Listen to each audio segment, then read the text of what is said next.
This is Jeffrey Madoff, and welcome to our podcast called Anything and Everything with my partner, Dan Sullivan. Today we're, for a change, going to be talking about anything and everything. So welcome to the podcast. And today where I wanted to start off is tools, primitive man, opposing thumbs, all of that sort of thing. And Dan, one of your distinguishing and unique abilities is the creation of tools. In terms of what you've been doing with Strategic Coach over the years. And I'd really like to do a dive into that today in terms of where that came from and the whole origin story of the tools. But I'd like to start with you first telling us, how do you define tools and what you do? Yeah, well, first of all, I'd like to modify my kind of tool, and I call it a thinking tool. And it's generally a series of questions, 4 or 5 levels of questions on a sheet of paper, and I have them diagrammed.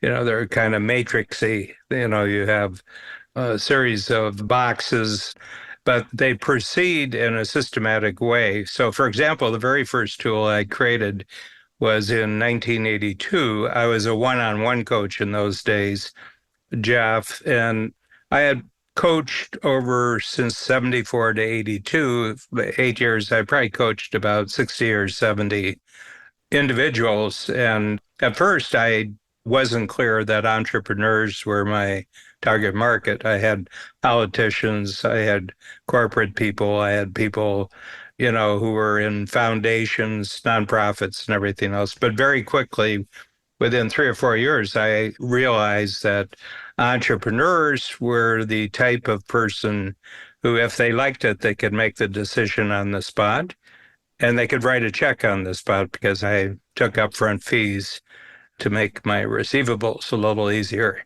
That was after my second bankruptcy. I adopted that principle. But the tool that I came up with was called the Strategy Circle, and it's based on a formula which supports almost all the tools, and it's VOTA. You ask a person a vision of a point in the future.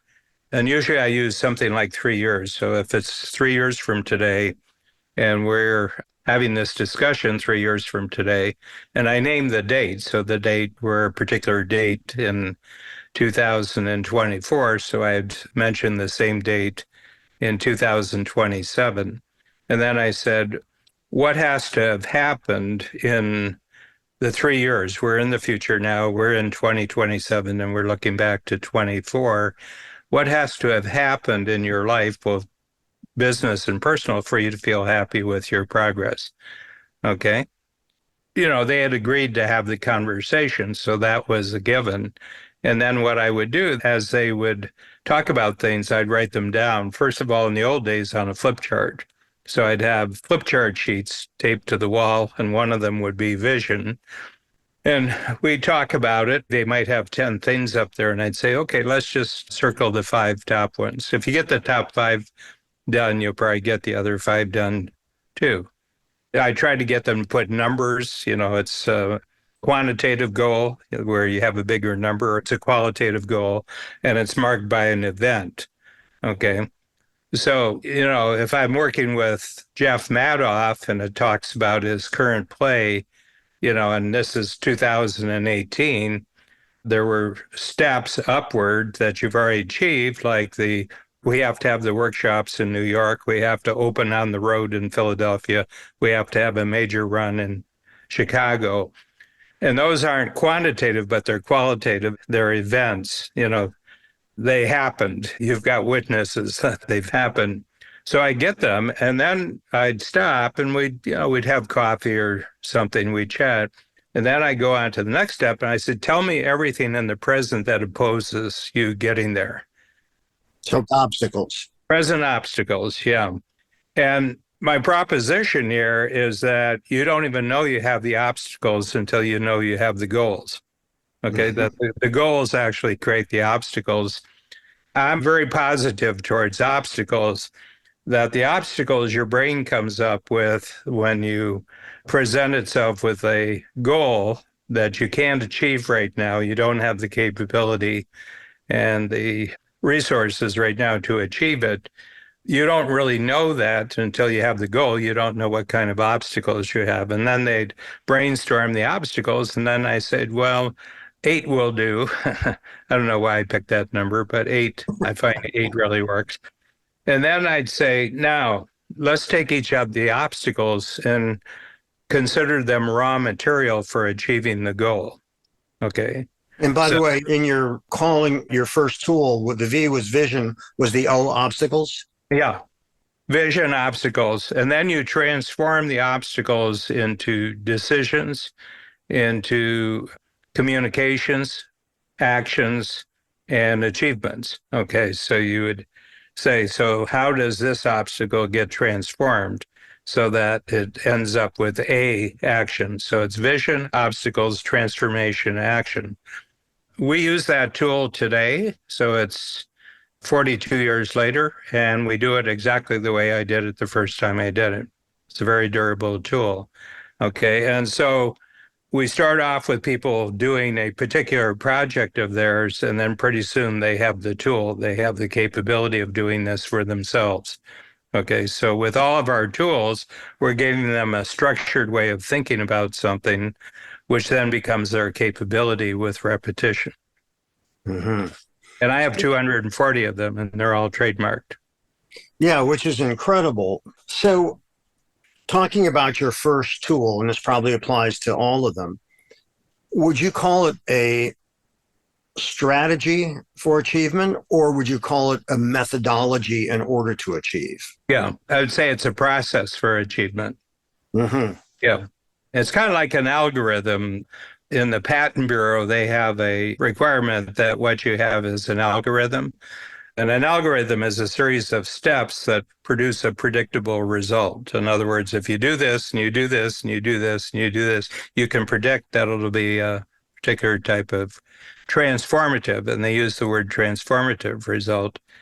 But you're doing it in a way that is non-obvious. The Patent Bureau actually has a term called non-obvious, that if you looked at the sheet up front, it's not obvious where this leads.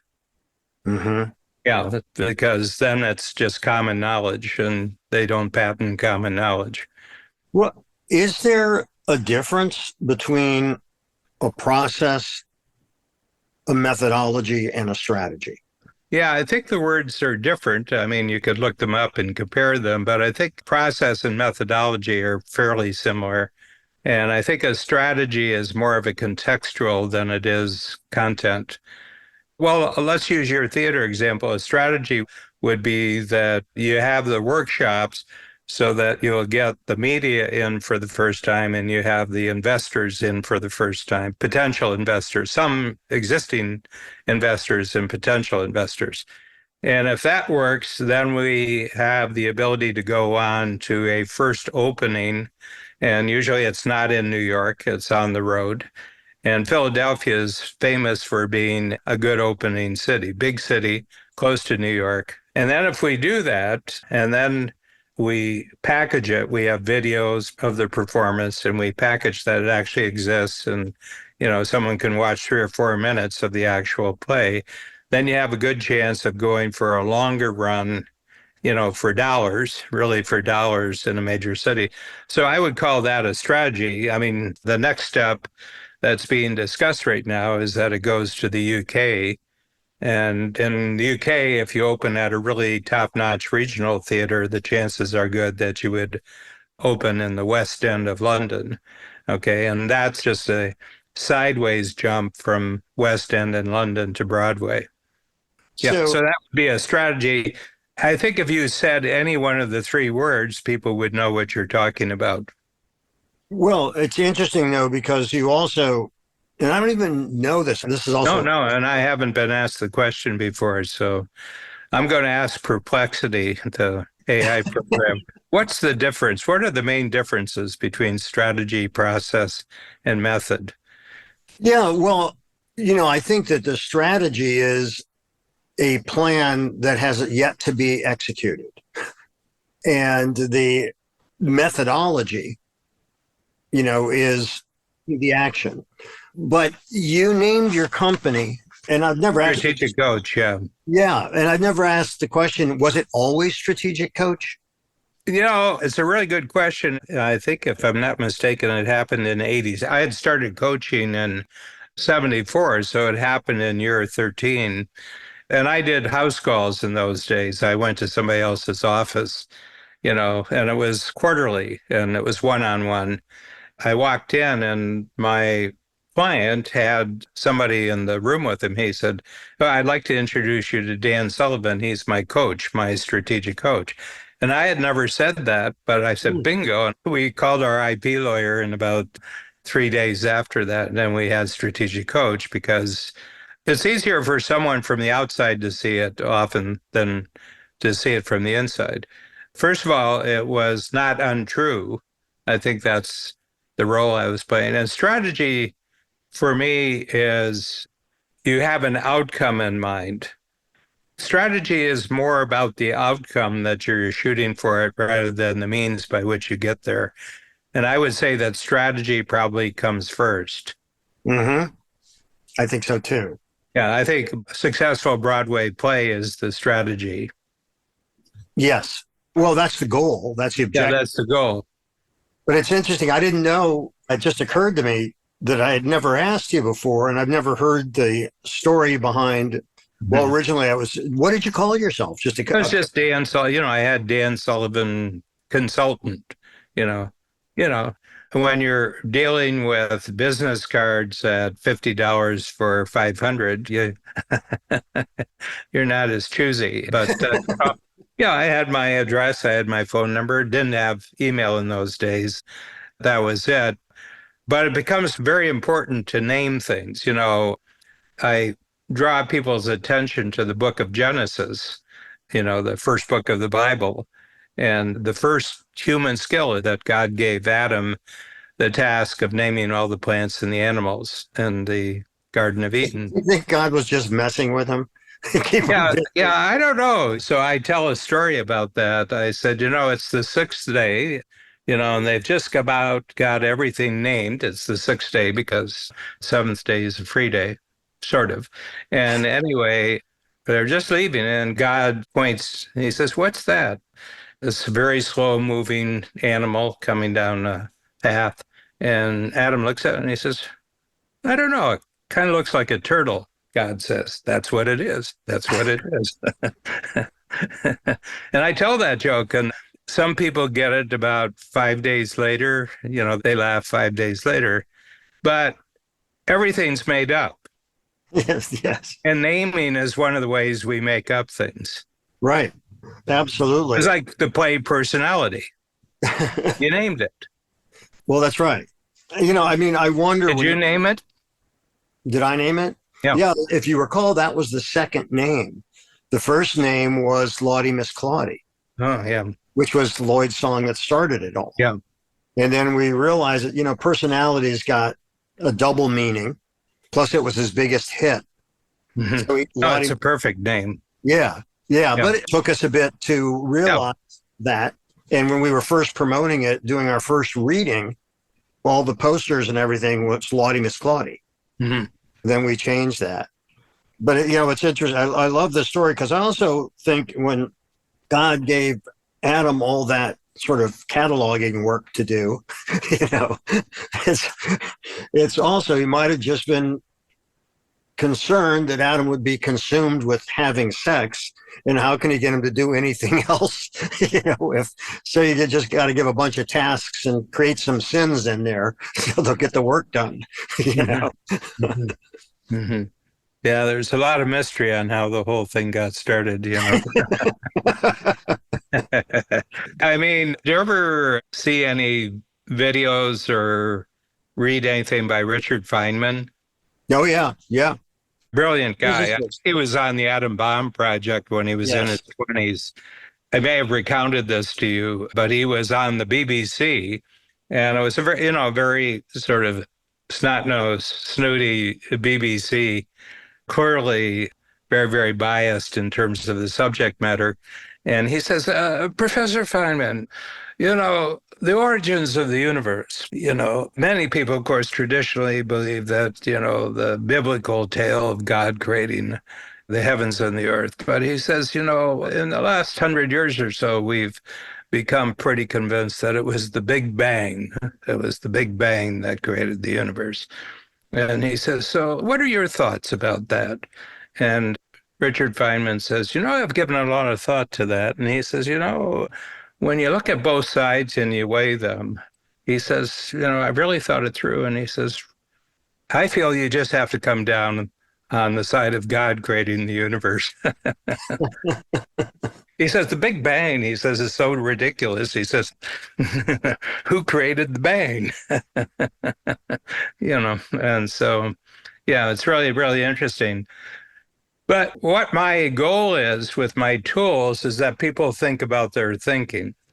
If I create a value proposition inside my coaching, is that if I ask people questions that relate directly to their aspirations and it relates directly to their experiences and give them a structure to actually record what their answers are, they're very creative. They become very, very creative when you do that. Okay. It's the sort of questions that they can't ask themselves. They have to be presented and be kind of in the spotlight. So you're asking them the questions. And so I have one that I just created about a week ago. I tested it about 3 times and it was a real winner. And it was called very Euclidean. I was very, very impacted by Euclid, the Greek mathematician, 300 BC, who I don't think he was an innovator, but he was an aggregator. And what he did is he pulled together in book form all the known mathematics. So the Middle East at that time, Middle East was the center of the world in those days. His first book are propositions. So I put out a proposition in my tool. It's called Confident About Your Past. And I put out a proposition that you can't create a more confident future until you first create a more confident past. Okay. That's the proposition. And then I have 4 columns, and one of them says last year, last quarter, last week, yesterday. So what I want you to do is brainstorm, and I'm going to give you 90 seconds for each of the columns. And the 90 seconds is, what are you most confident about the last 12 months, last year? And they write that. Then 90 seconds, what are you confident about the most, the last quarter? Confident about the last week? And what are you confident about yesterday? Very, very interesting what happens. Because if you had just asked somebody what was the last year like, they would probably start off with the things that didn't work. Okay. Up and down and everything else. But the exercise here only allows them to identify and record and then share, because they go into breakout groups and they talk about it. And then they're very, very high. You can tell the confidence level in the room goes up as a result of the exercise. And I said, let's go a little further and let's take a minute. And with each of the columns, identify the top 3 for last year, last quarter, last week, and yesterday. And they do that. And you can tell the energy ramps up another level. And then you say to them, now write down your 3 biggest insights that you got from doing the thinking above. And they write down the 3 insights. Then they go and talk about this, and they're as high as a kite when they come back from the conversation. And by answering the questions, they've changed their past, which allows them to change their future. This is fascinating for a number of reasons. And by the way, I wanted to just give you a nod for getting us back on track again. That was a great segue as we were spiraling into biblical times and the origin story of the universe. So it all relates. It all relates because it's anything and everything. Yeah. We've given blanket forgiveness beforehand. Naming's important. So strategic coach, the name came about because actually one of your clients kind of just calling that out and it somehow resonated. And what you have done every time you've talked about a tool, If they start off with 8 things, you have them get it to 4. You know, so there's a reductive aspect to it, which is really smart because those 8 things may be overwhelming, Oh, but 4 become manageable. 3, actually. Yeah, I mean, I had 4. I started with 4, and then you get down to 3. Yeah, but when they brainstorm up above, they might have 25 things. Exactly, Yeah. exactly. So you create a methodology Hmm. of reduction Hmm. so that the task isn't so overwhelming that they can't get their arms around what do I do next? You know, that kind of thing.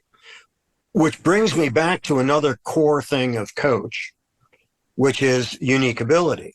Hmm. When did you understand and how did you come to understand the concept of unique ability? And what is your, I think I know it, but what is your unique ability and how did you land on that? Yeah. Well, 2 questions. I'll go after the origins first. Actually, it happened in 1980 because, my goal was to be a coach, but every 30 days you make sure that you can pay your bills. So I took a side job, and it was someone that I got to know in Toronto who ran for Parliament, the Canadian federal government, and he won. And he won in 1980. And he was immediately appointed by the prime minister at that time, Pierre Trudeau, the father of the present prime minister. And it was 1980 was the United Nations year of the disabled and the handicapped. Okay, so, the United Nations has designations for this year is about this, and has tried to focus people's attention on a major issue that needs solutions. So I was hired as the writer of the report and also the artist, because I'm a layout artist and a writer. That comes from my advertising agency days. So we went around the country for about 4 or 5 months, and my job was to interview disabled and handicapped people. Okay. And then to have them photographed to the degree that they allowed that. So we were going back and forth by jet, government jet across the country. And I was just pondering after I'd done about 15 or 20 interviews. I said, these people are sort of disabled and handicapped in a very visible way, in a very obvious way. But I said, I'm sort of disabled with lots of things. I'm sort of handicapped. If it's real detail work, I have to really keep track of details and things like that. I'm sort of disabled. I can maybe do it for 3 hours, but I can't do it for 3 weeks. I am good at some things, which I can do every day, and it gives me energy, but there's a lot of activities, follow through work, detail work, any kind of bureaucratic work. It just tires me out and I'm really no good at it. And you wouldn't hire me for that. You'd interact with me for an hour and say that disqualifies you from about 90% of activities. But what was really interesting, Jeff, is that the majority of the people that we interviewed had actually normalized their lives. In other words, they had a job out in the general population. They were leaders of things and everything. So this wasn't the usual handicapped or disabled person. You wouldn't see that person and they wouldn't give you permission to interview them. So by its very nature, the fact that they agreed to an interview, they had already declared independence from their handicap. They had already declared independence from their disability. And then I started to identify that the thing they shared in common that was positive was that they owned their situation and just decided to normalize their lives out in public. So I said there's this sharp distinction between where you're disabled and where you have something unique about you that you're just capitalizing and maximizing what you're actually great at.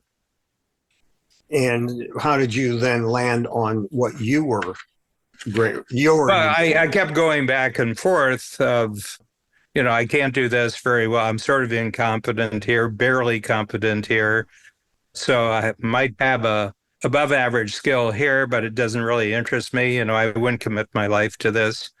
like I'm a good writer, but I wouldn't make my living writing. I don't make my living writer. I use writing to support the coaching program, but I wouldn't agree to be a writer for someone else, even though I was at the ad agency. And I'm a good enough artist that I can present my ideas to a finishing artist so that they can do a really good job.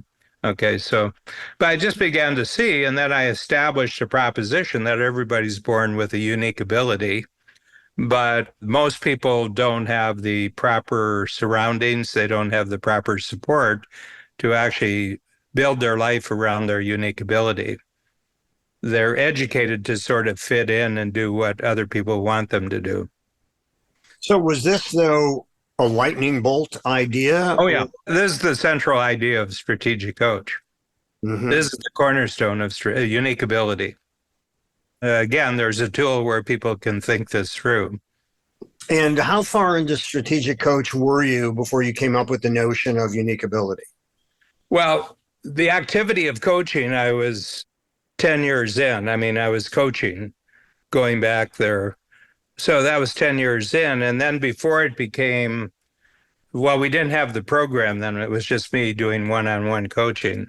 So it didn't really play a part. The strategy circle, the one I described to you, became the central activity. Right. But the moment we started the program and we had workshops filled with people, starting off with 20, 25 people, now we have 50, 60 people in the workshop. You start looking for unifying concepts that everybody is working, and unique ability is number one. Would you have ever imagined during those first 10 years what Coach would grow into? No. How did that happen? Was there an overall strategy with an outcome that you wanted, or was it kind of an organic thing and you were able, just like you're able to discover unique ability, really through self-examination and experimentation? Yes. I mean, you do a lot of R&D, you do a lot of trial and error. I would say the biggest game changer was meeting Babs.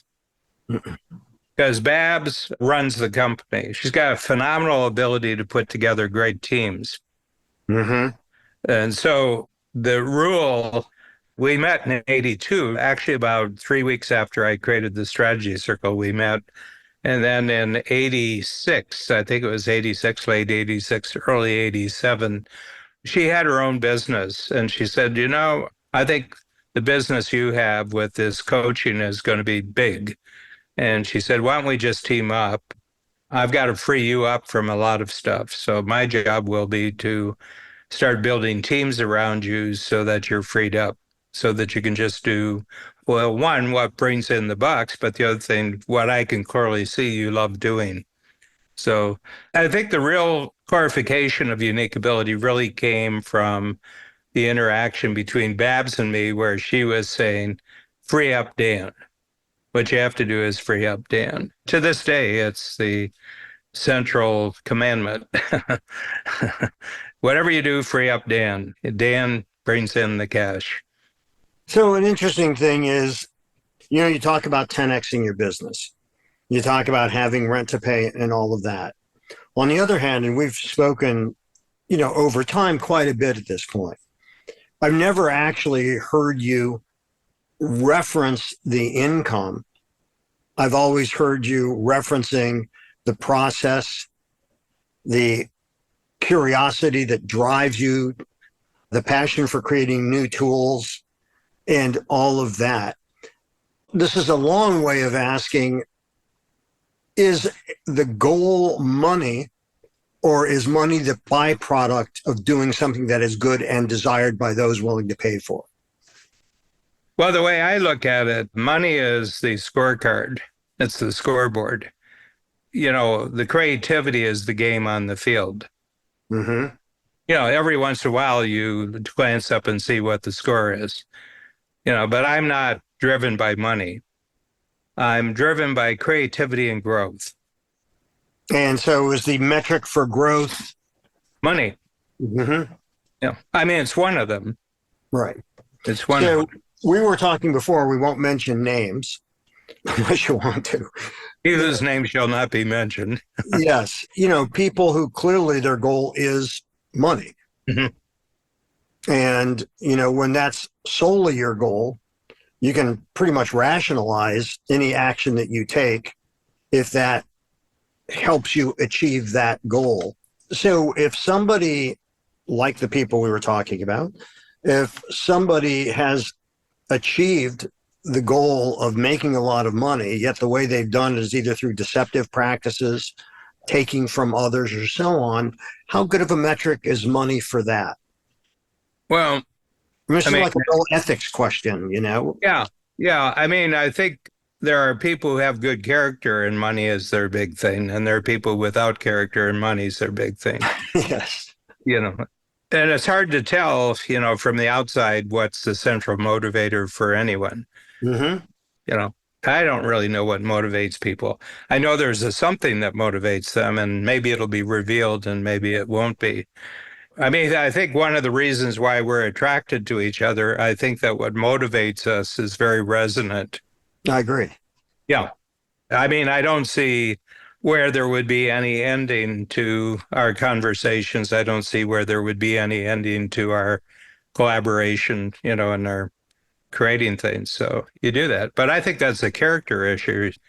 You know, I like being useful and I don't like being useful that's a result of disadvantaging other people. Mm-hmm. Mm-hmm. And I think that, what you and I share is curiosity in a very, very broad sense, and the ability to drill down in a very specific way. Yeah. And I think we admire execution. Mm-hmm. We admire getting things done, having a vision and see it become a reality. Oh, yeah. Yeah. So you've established quite a toolkit. Mhm. Have you ever thought of, this just occurred to me, but have you ever thought of really focusing on that, whether it be a book? I know it's, of course, the day-to-day of strategic coach, but, there's so many people that would benefit Mhm. from what you're doing. And you said 415 tools at this point? 240. It's probably a little bit more than that, but that's what the ones we have logged in for the trademark process. So is your unique ability creating tools? Yeah, yeah. But for entrepreneurs. Right. Tools for entrepreneurs. Yeah, for successful, talented, ambitious entrepreneurs. No, and that's it. No, I mean, you just put your finger on it. That's my unique ability. Is the creation of tools for Thinking tools for ambitious entrepreneurs. talented, successful, ambitious, who are seeking greater personal freedom. Right. Right. Yeah. Where did the tools come from? What's the origin of a tool? Well, the thing you start with is that your brain uniquely operates in a particular fashion. You mentioned curiosity. It's what you're curious about that really determines your originality. I think all creative people are curious, but what's the nature? I mean, what is the thing that you're curious about? Okay. And I'm curious about how entrepreneurs, practical creators of things that get things done, the original definition that I can find of entrepreneur comes from a French economist before there were economists in 1804, and his name is Say, S-A-Y, Jean-Baptiste Say. And he said an entrepreneur is someone who takes resources from a lower level of productivity to a higher level of productivity. And he was asked the question, well, what kind of resources? And he says, any kind of resources that other people will pay for. Mm-hmm. It just struck me that it's as true today as it was in 1804. Then it just struck me that this is what makes the world work. Well, it's also what ignites you, I think, Yep. to make the world work, is a compelling need, and I share the same need, Yeah. a compelling need to create, Yeah. to do something that reaches out to that It audience. hasn't been done before. Yeah. And then the challenge becomes refreshing, yet keeping it unique Hmm. and keeping it coming from that same well, Hmm. as opposed to, as some people do, plagiarizing from others. Hmm. So, as original as thought can be, because same ideas can occur to different people in different places at the same time, but that compelling need to create is, my sense is, you have built a business around and what supports your compelling need to create.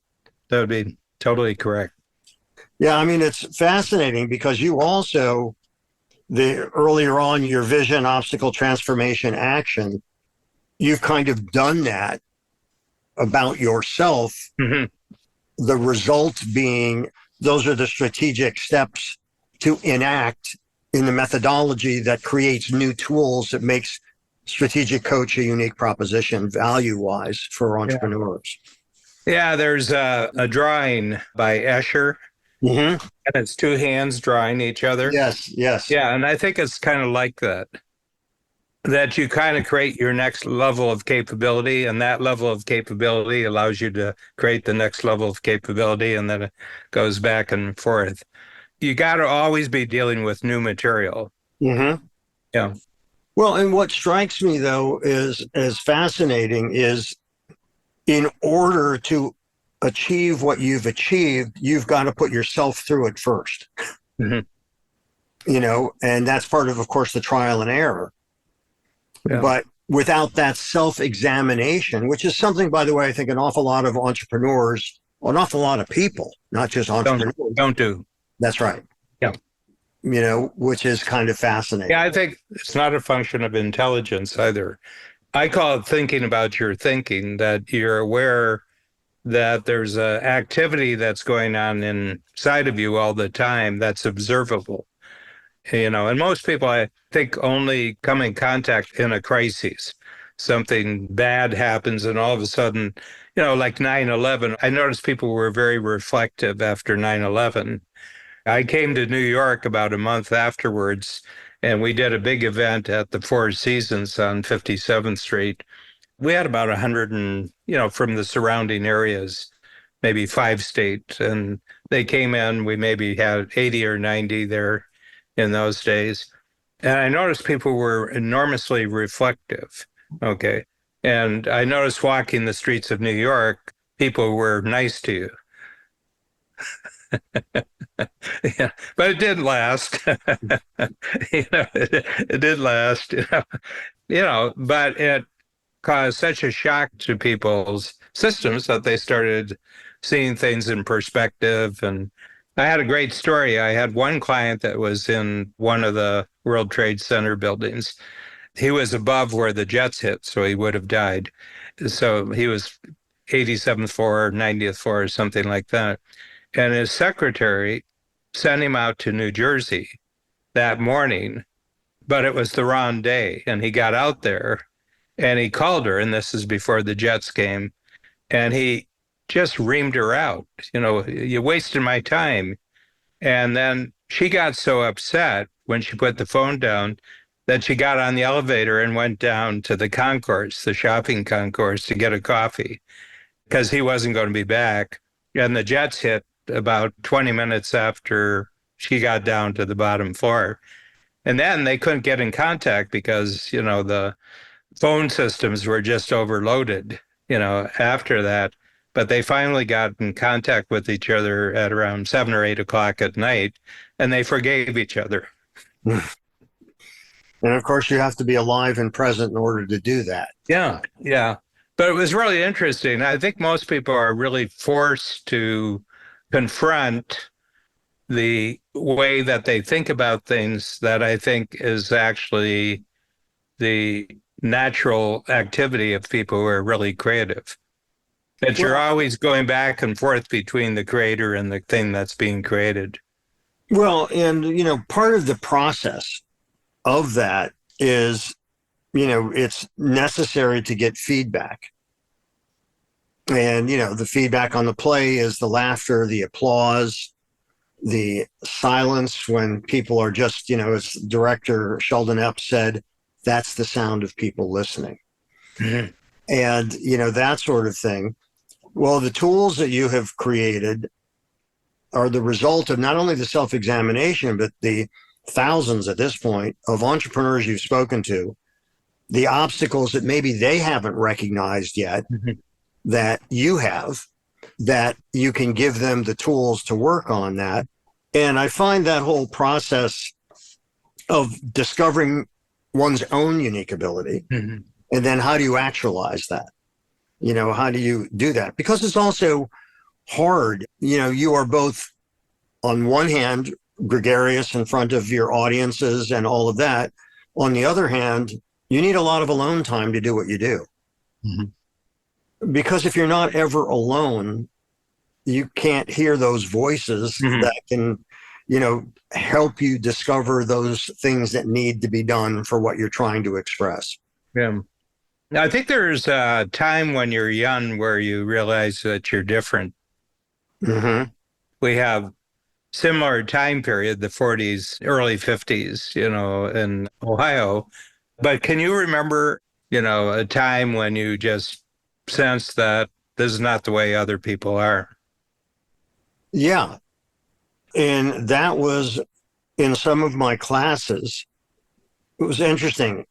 Classes where I had a lot of questions, sometimes because I couldn't see the value of the class. I was in third grade and Mrs. Turney came in with her art cart and wearing her robin's egg blue smock. And, she was really disciplined, a real disciplinarian. And I was drawing at that time Davy Crockett, if you remember Oh, Festmark, sure. Davy Crockett. And I was drawing pretty detailed pictures of the fight at the Alamo. And my classmates really loved the pictures and wanted the pictures. And I loved doing them and it was fun. And so she comes by and she wants me to do crayon resist. The wax on the crayon would not take the liquid. So when you put watercolor on top of it, it gives you Yeah. some piece of crap that you can't control the outcome of. And so she said to me, "What are you doing?" I said, "I'm drawing." And she said, "Why are you drawing that?" "Well, because I want to." And Got to market. yeah, I got to market. What's the matter with you? She said, "You do the assignment." Yeah, that's right. And I said, "Yeah, well, I don't want to do that. I want to do this. And this is art class. So why can't I do that?" And she said, "You either do what I tell you to do or you sit there with your hands folded for the rest of the period," which is exactly what I did. But then I had a fourth grade teacher, Mrs. Ripley, who I actually acknowledge in my book, who encouraged questions. Mhm. And all of a sudden, I felt so engaged in the classes because it was, "Well, Jeff, what do you think?" And she would ask other students, and she encouraged dialogue. She encouraged you to think about things. Mhm. And it was wonderful. So, yes, I realized very early on because certain teachers would get really angry with me because I would ask questions or question Mhm. something. So then jump ahead literally 50 years. My daughter comes home from school. You've met Audrey. And she she was sent to the office, kicked out of class. This was like actually in like third or fourth grade. And she was kicked out of class because the teacher said, "No more talking. Anybody who talks is going to get a demerit," or whatever it was. And so she said, "Turn to page whatever." And Audrey said to the girl sitting next to her, "What page did she say?" Teacher tells Audrey and the girl to stand up. And she takes them out of the class into the hallway. And then you start hearing the noise in the classroom. And teacher said to Audrey, "Audrey, I told you no talking. I told you both no talking. You're going to have to leave the class. Now we're out here because you have disrupted the class. What do you think of that?" And Audrey said, "I think it's more disruptive for you being out here in the hallway because listen to all the noise in the classroom. All I did was ask what page we're supposed to open the book to." And teacher kept her out of the class the rest of the day. And so Audrey told me what happened. We got a call from the school, and Audrey told me what happened. And I just kind of smiled and I said, well, you were right. You know, you were right. And yes, it was more disruptive for the teacher to be out in the hall bawling you out for nothing while that's going on. So I am big on respect and decorum and all of that. But there's also times when it doesn't apply. And of course, Margaret, my wife, said, well, that's your side of the family in that situation. Mine was just in first grade because I had grown up without other children. I grew up on a farm, and just because of the birth order in my family and where we lived, I just had my siblings, and they ignored you because you're younger. So I really, really learned how to talk with adults, starting with my mother. My mother. And my mother was really good for me. I think I'm her vicarious child. She was born in 1910, a female, and what a boy born in 1944 could do out in the world was drastically. And I think she encouraged me a lot in the direction to be who she wanted to be. She gave me a lot of freedom. She gave me a lot of time to talk with her, ask questions and everything like that. And then I started doing it on other adults, asking the questions of other adults. And I had a killer question when I don't quite remember when it was, but it was early. I would meet someone, and I'd say, when you were my age, what was happening in the world? And they talk. And then you didn't understand something, then you talked about that, and then they talk some more. When I got to first grade, what I found out is the other 6-year-olds didn't know anything. Mm-hmm. You'd ask them a question, they didn't know anything, so that was a waste of time. Yeah. Thanks for joining us today on our show, Anything and Everything. If you enjoyed it, please share it with a friend. For more about me and my work, visit acreativecareer.com and madoffproductions.com.